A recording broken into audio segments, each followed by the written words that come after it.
Hello guys, a very good evening and a very warm welcome to yet another super curious, super amazing and a very informative episode of Curious Minds with me Pritesh, your host, your host and a proud educator from Embibe, welcoming you to the session.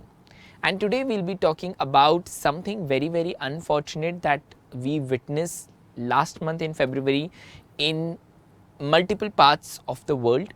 We experienced it in Turkey-Syria border, we experienced it in New Zealand, and we also experienced it in our own country, India, in the northern part. And that is the natural calamity called earthquake. It was very unfortunate to see how a very massive earthquake was witnessed by Turkey and Syria, and then it happened again in Turkey and Syria, and then it was witnessed in New Zealand after a couple of days, and then we saw the news of earthquake in India. Now, what exactly is an earthquake? How does it happen? Why does it happen? Why did it happen in Turkey and Syria? This and a lot more in today's informative session and episode of Curious Minds. Remember, I come live every day from 5:30 to 6 with very informative and amazing topics with the series called Curious Minds. So make sure that you give this video a big fat thumbs up, you share it with your friends and school WhatsApp groups, and you subscribe to the channel because it's absolutely free. Also guys, do connect with us on Telegram as well, because here you get all the updates of whatever is happening on the channel, you get the PDFs of the session, and you also get a chance to ask your doubts to your favorite educators of Embibe. So make sure that you connect with us on Telegram as well. And today we are talking about earthquakes. Now, basically, to understand what is an earthquake, you have to understand about the tectonic plates, right? And to understand about the tectonic plates, it's very important that you understand the structure of the earth. So when you talk about the layers of the earth, on the uppermost layer, which is called as the lithosphere, it is a solid crust. Below the lithosphere, we have a hot, nearly solid mantle. After the mantle, we have an outer core, and then we have got a soft inner core, which is only and only of molten lava. The lithosphere is the crust and the top of the mantle. It is not a continuous piece, but it is made up of several pieces like a puzzle. These pieces are called as the tectonic plates, and the edges of these plates are called as the plate boundaries. So basically, the entire earth, if I take it flat, the entire earth is not one piece of land, but it is divided into plates, right? It is divided into plates. Now, these are called as the tectonic plates. So, wherever there is human habitation, suppose these are the tectonic plates and here is a country. Okay? So if these plates move, this region will feel the shake. If these plates move, this region will feel the shake. And that is what happened in Turkey and Syria as well. Turkey and Syria is right above the spot where there are two plates, right? Where there are two tectonic plates, and because they moved, Turkey and Syria witnessed the earthquake. Let's learn a little bit more about it. So basically, when tectonic plates are shifting, they drift around the slowly flowing mantle and the layer below. So they move very slowly, very slowly. You can't even understand their movement. But when they move, the faults move with them. When the plate has shifted sufficiently, one of the fault edges unstick, causing an earthquake. Right? So why do we have these different continents? Do you know that thousands of years ago, the entire landmass of Earth was one, and it was called Pangea.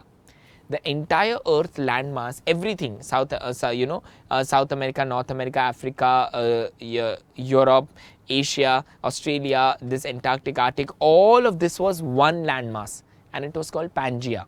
It is only because of the tectonic plates movement that they got separated from each other, and today we have 7 different continents.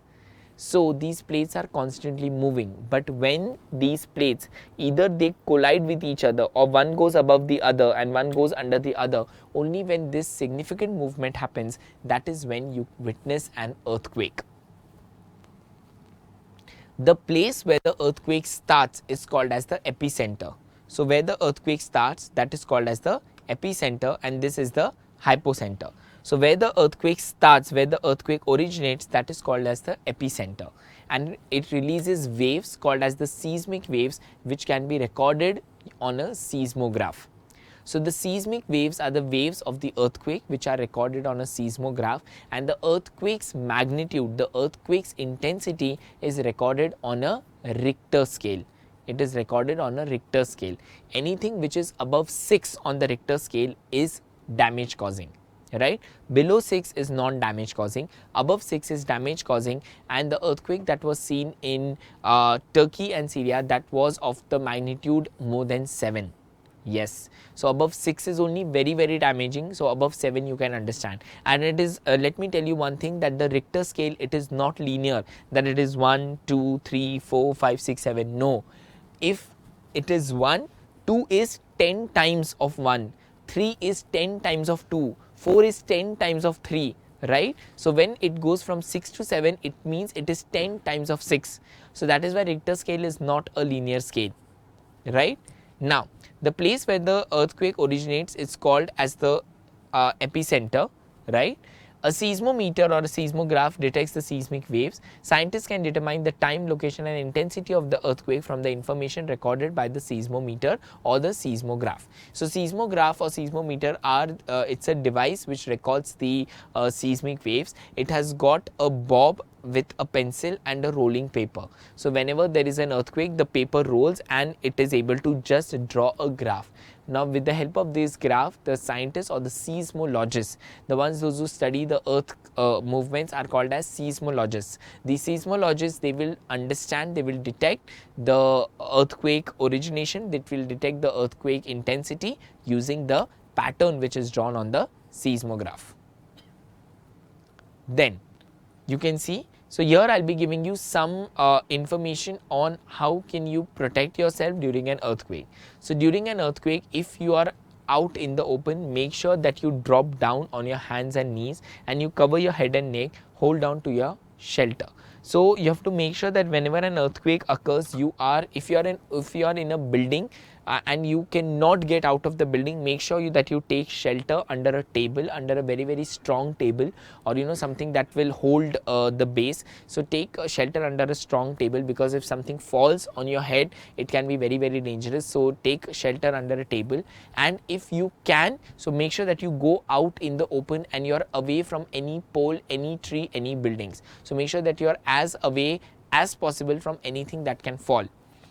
If you are on the bed and you cannot get out from the bed, first just cover your head with a pillow, because anything damaging the brain or the head can be dangerous. And make sure that your bed is away from anything that is fallable. So it is away from shelves that can fall, it is away from pieces of art that can fall on you. So you have to make sure that you're away from anything that can fall.